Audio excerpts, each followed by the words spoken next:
of Sussex have called their firstborn child Archie Harrison Mountbatten Windsor. More news at 9 o'clock. Thank you very much, and nice to hear that name, Archie, again. I was just saying, yes, I had an uncle Archie and my grandfather was Archibald.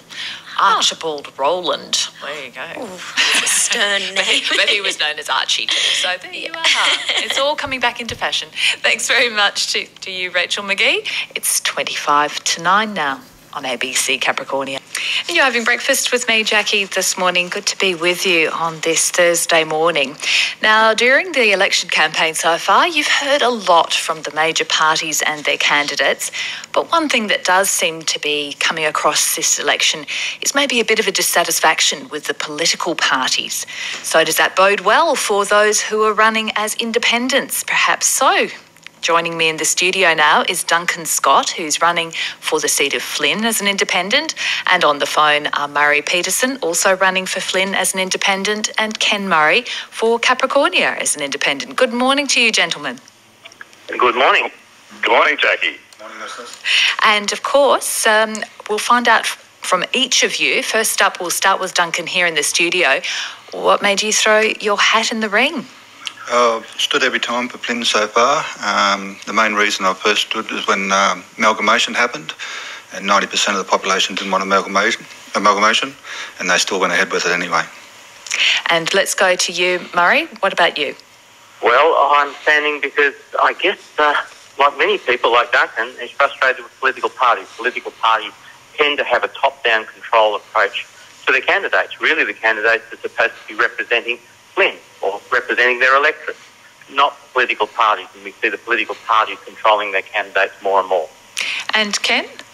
Well, I agree with Duncan and Murray, and it's across the board, people are really quite upset with the major parties, and they're just not getting the proper representation and community interest coming forward. I ran last time and won 5% of the vote, and as a result, the government put $8.1 million towards beginning to tar seal the very much needed Claremont Alpha Road. Oh no! Smashed that windscreen. Especially the protection of the Mistake Creek school children that risk their lives twice daily to go to school, and then we got $28 million for repairing the road to Claremont to Murrumba. Now that wouldn't have happened except I was able to run and address those community issues. Now, Duncan, let's go back to you because, as you made mention, you've run every time in the seat of Flynn. So since 2010, this is your fourth? 2007. 2007, sorry, yes. So you've seen plenty of federal elections. What keeps you coming back? Again, it's just the fact that the same issues are there with loss of services to the rural towns and that, and the fact that it's just to give people an option. Again, instead of growling about nothing's happening, well, they've got an option to vote for somebody different. Now, there is a cost to all of this, both, of course, economically, that's the obvious one, but also emotionally, I would imagine, and physically. It's a very tiring process. So I'll go also to you too, Ken Murray, because you ran at the last election as well. What toll does it take? Well, it does take a toll. My lovely wife, Ruthie, has health problems, but we travel 10,000 kilometres at least just putting out our call flutes. There's only Ruthie and myself in our team. Every cent that goes into our campaign is for our own funds. We don't receive a single brass razoo from anybody. And, of course, as independents, the others will recognise this one too, we can't even begin our campaign until the actual call for the campaign is given, and then we have to run around and find over 100 nominations, and then we have to pay $2,000 either in cash or bank check before we can even be there to begin the race. So we start way behind the 8 ball. And Duncan? Same thing, yeah, exactly the same. And both times I've only got in 5 minutes before the deadline and half an hour before the deadline this time, so I only just make it. And that cost involved every time you're stumping up $2,000 to even nominate. Does that sort of make you pause to think? Oh, that's the problem again. This time they're raising it higher and higher, so there's going to be no small independents in the future. That you either have to be very rich or well connected, and that's one reason why we're getting less and less life experience in Parliament. And Murray Peterson, for you, did you know what you were getting yourself in for, do you think, when you started out thinking, well, I'd like to stand as an independent? Well, I certainly knew what I was getting in for. I knew it was hard work. I knew I had the costs up front, all those sorts of things. And yes, when they give you 100 people to nominate you, and you've got about a week or slightly more than a week, about 10 days. But if you work that out, there's not a lot of hours excess of 100. You can go by if you want to get a bit of sleep. But I would say, yes, certainly there's those upfront costs. The real issue, as I said, is the way political parties control their candidates. For example, if I was to look at, say, Mr Beers with the Labor Party, he will say he will probably make speeches in Parliament supporting the coal industry, but he will be told he has to vote against it. And it would surprise me if he doesn't vote against it, because if he votes against it, he'll be kicked out of the party. Now, this morning on ABC Capricornia, it's 19-9. We're hearing from the independents running 2 in the seat of Flynn. That's Duncan Scott and Murray Peterson, and the other one for Capricornia is Ken Murray. Let's talk about the issue of influence, though, as an independent. If you were incredibly lucky, and let's be honest, if you were incredibly lucky, one of you to be elected for your seat, what can you actually expect to do in Parliament? We'll go to you first, Duncan. Again, we don't promise too much, because that's exactly right. We won't have the power to do that, but we can. I'm in work in state government, and there's always somebody that ticks the boxes, and we have the opportunity to find out where the people want to go, find out the person who ticks that box, and then go and pursue them and put all our pressure on that particular person. Ken, what do you think the role of an independent is?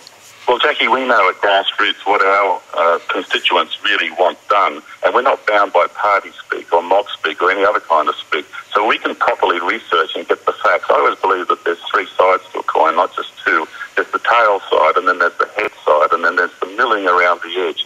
So you have to get all that information plus the milling in between before you can make proper sound judgments. Now, we know in the past there's been excellent independents in Parliament that have done just that, and they've helped to be able to modify proposed legislation and other things that the government was planning to bring in. And we end up with a much better, mature levels of legislation, because it's not just people in their party voting exactly what the party wants. You actually get an independent mind actually assessing and evaluating and going back to their own constituents and saying, look, this is what I plan to say or do, or if you agree with me. And I do that even on social media, on my page, on Ken Murray Independent Facebook. And I get the feedback from people, and I can get then a much more mature approach in the things that we need to advance Australia. Murray, as an independent, if you were elected, what would you be trying to do to make your voice heard in among the masses? Well, the first thing, of course, is know what the people want, know what the people of Flynn want, and represent the people of Flynn. That sounds a bit basic, but yes, that's what we're supposed to be doing. That's what we're actually paid to do if we're a representative, a member of the House of Representatives.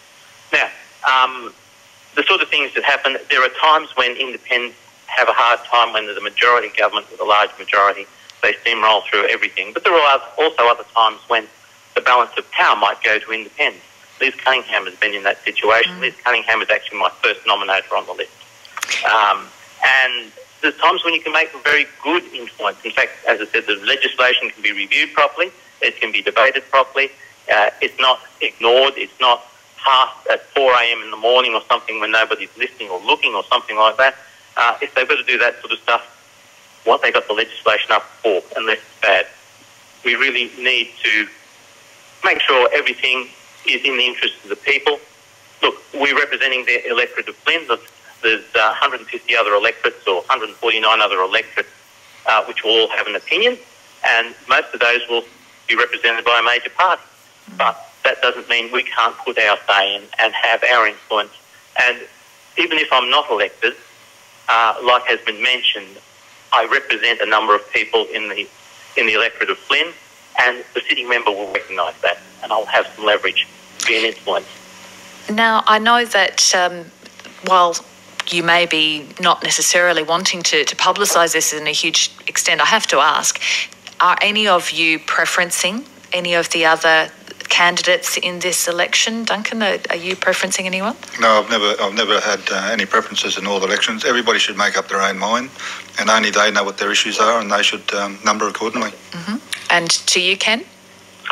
yes, I'm same as Duncan. I have never preferenced anybody. I won't be preferencing anybody. Though it's interesting that and maybe the other candidates finding the same thing. The other parties like to preference us high up on the list because they know that we are people of sound character and we are people that the community are drawn to and love. So they want to preference us high up on the list, but no, we don't. I don't do preferencing at all. I'm not bound by anybody. I don't want to owe anybody anything so that I can honestly do an objective job. And Murray? Okay, I've scrutinised in almost every election since about 1980 or something like that. Mm-hmm. So I'm aware of how people vote, and I'm aware that if you say just vote one for me, then fill in all the other squares in order of your preference, a lot of people put one in and make their vote informal, which is not a good thing. So what I've done is actually looked at, okay, what's three best, and I've actually printed a number of different how to votes, which one of them has Ken O'Dowd, one of them has Duncan Scott as second preference, one of them has One Nation as second preference. So I've spread the second preferences around in different how to vote papers. But again, I emphasise it's really the voter's choice. I give an example with the ballot paper filled in because I know if you don't give them an example with the ballot paper filled in, so many people make the vote informal by putting one at the top. And that's the reason why I do that. But yes, it is the voter's choice. And gentlemen, just to wrap it up, Ken Murray, you received nearly 5% of the vote last election. Duncan Scott, yours was about 1%, close enough to that. And of course, Murray, this is the first time that you're running. What chance do you really think that you have this election? Duncan, we'll go to you first. Again, nothing much has changed, but it's just, this time when we got our signatures, there was a lot of dissent out there and a lot of people are very cranky, so just don't know. You just don't know. And the worst thing is the young people are having this this program through Facebook saying no suitable candidates, so that's what they're going to write on the ballot paper. But I think that's going to hurt all of us if they do that. So anybody who's going to do an informal vote, we're asking at least consider the independents. And Ken Murray? Well, I'm known because in Rockhampton for being the one that went to bat for a young lady whose house flooded, and none of the big parties would help her, and I eventually got compensation for her. So people are knowing that I'm here for the long run. I'm Ken Murray independent for Capricornia, and I help people whether I'm elected or not. But what is very interesting, Jackie, is I could be quite a surprise in this election. I'm getting feedback that I'm really right up there with the top two players at the moment, and I could be upset of the election, and because with their higher preferences, I could squeak across the line. We'll see with that one. And Murray Peterson, what are your chances, do you think? I think looking at it on paper, my chances are low, but I also know there are a lot of people who are not happy with the way the major parties behave, the way they make their own choices, do their own thing, the way they make decisions that are not coming from Flynn. Well, look at the Labor Party. The Labor Party is in 53 countries. The head office is not in Australia. It sounds like a foreign-controlled multinational, and it behaves like one, and it treats its members like one. So, and even Liberal Party is not based in Flynn, it's based somewhere else. How do you expect decisions in the best interests of Flynn from organisations that are not based in Flynn? Many thanks indeed to all three of you for joining us this morning on the program. It's been good to hear some of your views, and thank you to Duncan Scott, who's standing as an independent in Flynn, Murray Peterson, also an independent in Flynn, and Ken Murray, the independent in the seat of Capricornia. Thank you, gentlemen. Thank you so much, Jackie. Thanks. It's 11 to 9 on ABC Capricornia.